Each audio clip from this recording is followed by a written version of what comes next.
L'alchimie conçoit la création comme un tout unitaire. C'est ce que traduit le concept d'un le tout. Il est formé de deux énergies opposées mais complémentaires, le soleil, force de vie active, consciente, organisatrice, et la lune, force de vie passive, aveugle et spontanée.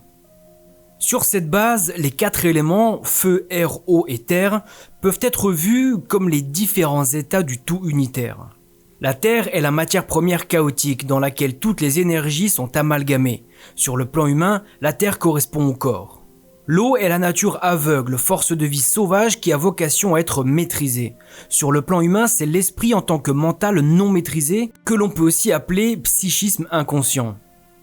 L'air est le cosmos organisé. Sur le plan humain, il s'agit de l'esprit éclairé et conscient, c'est-à-dire l'homme éveillé.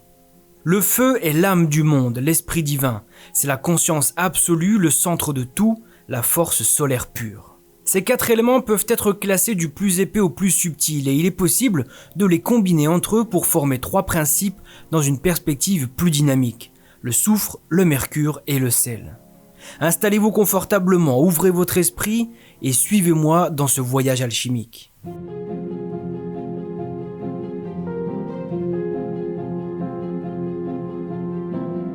Salut les petits clous, dans ce 4e épisode, nous allons nous intéresser à la triade alchimique, soufre, mercure et sel. Dans un deuxième temps, nous voyagerons à travers le symbolisme des 7 métaux et planètes. Ce podcast a été écrit grâce aux travaux d'Adrien Coeur, dont vous retrouverez les textes sur le site jepense.org. Tout d'abord, précisons que le soufre, le mercure et le sel n'ont rien à voir avec les éléments chimiques du même nom. L'alchimie n'est pas la chimie. Dans notre cas, le soufre, le mercure et le sel ne sont pas des états de la matière, mais des influences, positives, négatives ou neutres. Ce sont donc des principes et non des états. Le soufre, c'est l'expression de l'influence solaire sur les éléments. Le mercure, c'est l'expression de l'influence lunaire sur les éléments. Et le sel, quant à lui, exprime l'influence d'équilibrage sur les éléments. Les trois principes, soufre, mercure et sel, constituent les trois mondes ou la triade alchimique. Dans le macrocosme, c'est-à-dire Dieu, la nature et la terre, dans le microcosme, l'âme, l'esprit et le corps, et également sur le plan astral, le soleil, la lune et la terre. Concrètement, le soufre est un principe actif qui a la capacité de brûler ou attaquer les métaux. C'est la force solaire qui tente de dominer le chaos de la matière. C'est l'expression de la supériorité transcendantale. Le mercure est un principe passif qui a la capacité de rendre les métaux malléables, sécables ou volatiles. Il correspond à l'influence lunaire, la matière qui se crée et se dissout elle-même selon le principe d'immanence. Le sel est un principe qui stabilise, arrête ou harmonise dans le tout les deux principes précédents. Ainsi, le soufre et le mercure s'opposent dans leur influence tout en étant complémentaires. Ils se combinent pour former la matière première qui contient tout. Une matière qui garde sa cohérence grâce au sel. Maintenant, regardons chaque élément en détail. Le soufre est l'expression du feu divin, opérant une action purificatrice sur les 4 éléments. Ainsi, l'état de perfection des métaux sera directement lié à la plus ou moins grande présence ou action du principe soufre. Dans les 3 mondes, le soufre correspond à l'âme, principe surnaturel et divin, porteur de la force solaire symbolisée par l'or. Animé par le feu divin, exprimé par la couleur rouge, l'âme préside l'œuvre au rouge, phase terminale de la transmutation du plomb en or. Pour continuer le parallèle avec la psychologie, le soufre pourrait être la raison ou la conscience. Le mercure représente l'état des 4 éléments constitutifs de la substance indifférenciée, prête à s'activer sous l'influence du principe lunaire. Le mercure liquéfie, c'est-à-dire vers le bas, ou évapore vers le haut. Dans les 3 mondes, le mercure correspond à l'esprit présent en toute chose. Il représente l'ensemble des forces, puissances et énergies vitales qui parcourent et animent la matière, autrement dit tout ce qui se trouve entre le corporel et l'immatériel. L'esprit est porteur de la force lunaire ou mercurielle. Il préside à l'œuvre au blanc, phase intermédiaire de la transmutation du plomb en or où s'obtient l'argent. En psychologie, le mercure pourrait être l'inconscient, prêt à s'ouvrir à la conscience. Le sel représente le pouvoir d'équilibre des forces à l'œuvre dans la matière première. Le sel est en même temps neutralisation et synthèse active.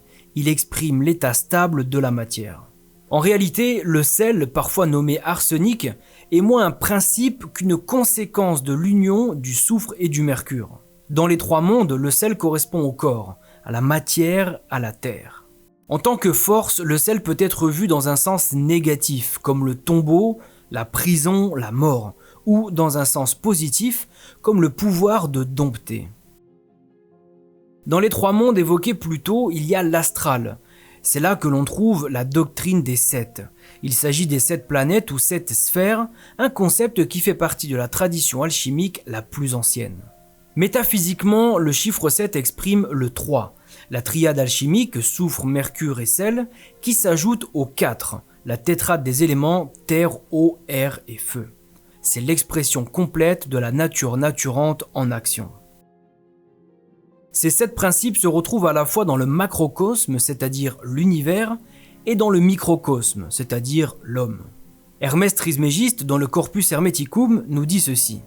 Dieu, l'esprit, en lui-même masculin et féminin, source de la lumière et de la vie, engendra avec le Logos un second être spirituel qui, en tant que Dieu du feu et du fluide, créa 7 recteurs pour entourer de leur cercle le monde sensible et le diriger par ce qu'on nomme le destin. La doctrine des 7 est intéressante dans le sens où elle décrit symboliquement un cheminement personnel à accomplir, qui consiste à traverser 7 sphères que l'on peut aussi appeler des voiles. Ce cheminement va dans le sens d'une purification, d'un éveil spirituel, mais, pris dans le mauvais sens, ce chemin peut décrire l'attachement de l'être à des aspects obscurs, sombres et illusoires. Il y aura donc un chemin d'élévation et un chemin de chute, ce dernier rappelant le péché originel d'Adam et Ève. Les 7 métaux sont traditionnellement associés aux 7 planètes et à 7 couleurs. Ainsi, Saturne est associé au plomb et au noir, Jupiter à l'étain et au bleu, Mars c'est le fer et la couleur rouge, Vénus le cuivre et la couleur verte, Mercure est associé au métal du même nom, que l'on appelle également le vif argent, et il est de couleur mêlée. La Lune est associée à l'argent et à la couleur blanche, et le Soleil à l'or et au jaune. Ce classement n'a pas valeur de vérité absolue, car il peut varier en fonction des auteurs. En l'homme, ce sont les 7 points par lesquels les forces supérieures entrent dans l'ensemble corporel, devenant des courants vitaux et des énergies spécifiques à l'homme. On parle aussi des 7 centres de vie. Chacun de ces points peut aussi être vu comme une porte, un espace de transit qui peut être traversé en 2 directions. Ainsi, l'action transformatrice peut se faire dans 2 sens, de l'humain vers le non-humain ou du non-humain vers l'humain. Dans le premier cas, il s'agit de passer les 7 portes, de rompre les 7 sceaux ou encore de monter les régions célestes. C'est l'activation des chakras, l'éveil, la résurrection, la palingenésie. Dans le second cas, il s'agit d'une opacification, ou dans un sens plus positif, d'une réintégration du non-humain dans le corps. La doctrine alchimique évoque 2 septénaires, ce qui peut sembler mystérieux. En réalité, il ne s'agit pas de 2 systèmes de sphères distincts, mais d'une même réalité se manifestant sous 2 modes différents. Le premier mode, dit septénaire supérieur, est un éveil progressif de l'être humain à travers la montée des sphères, avant de les redescendre pour retrouver son être complet, total, équilibré et aligné sur la loi divine.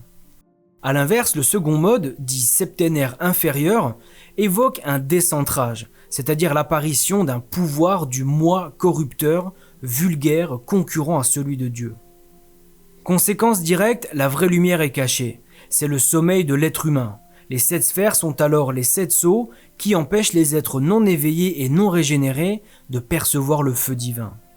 Ainsi, le symbolisme des 7 métaux et planètes en alchimie peut renvoyer soit à une hiérarchie de niveaux de conscience toujours plus haut, soit à une série de passions ou de défauts caractérisant l'être en sommeil.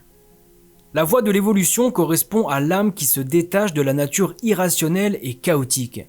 Elle parcourt les sphères planétaires vers le haut, comme dans un parcours initiatique, se dépouillant progressivement et rejoignant finalement ce qui est parfois décrit comme la 8e sphère, la région des étoiles fixes, l'identité universelle, l'être soi parfaitement stable et abouti, possédant la science transcendante, tutoyant Dieu. C'est la renaissance selon l'essence, l'éclosion de l'être de lumière sauvé des eaux. Dans les textes alchimiques, on parle aussi des 7 opérations de l'art. Symboliquement, un miroir est placé au-dessus des 7 portes. C'est une invitation à la connaissance de soi, connaissance qui fournira les 7 clés qui permettront d'ouvrir les portes. Les 7 sphères, métaux, planètes ou portes sont donc autant de formes transcendantes de conscience et d'énergie à l'origine cachée au sein de la matière. A l'inverse, la chute de l'âme le long des sphères planétaires se décrit le plus souvent en associant une passion à chaque centre de vie. Le pouvoir de l'homme primordial s'altère peu à peu en obscure énergie corporelle enfermée dans le subconscient, dans le psychisme et les pulsions. Ainsi, on peut associer le symbolisme des planètes et des métaux en alchimie aux 7 péchés capitaux. Saturne, le plomb et l'avarice. Jupiter, l'étain et la gourmandise. Mars, le fer et la colère. Vénus, le cuivre et la luxure. Mercure, le mercure et l'envie. La lune, l'argent et la paresse. Et le soleil, l'or et l'orgueil. Pour conclure, reprenons un extrait du Corpus Hermeticum d'Hermès Trismégiste. Cette pauvre âme, ignorant ce qui est, devient esclave de corps, de formes étranges, portant le corps comme un poids, non comme celui qui domine, mais comme celui qui est dominé. Maintenant que nous avons vu la triade alchimique, il est temps de s'attaquer aux grandes œuvres. En attendant, bon chemin à toutes et à tous.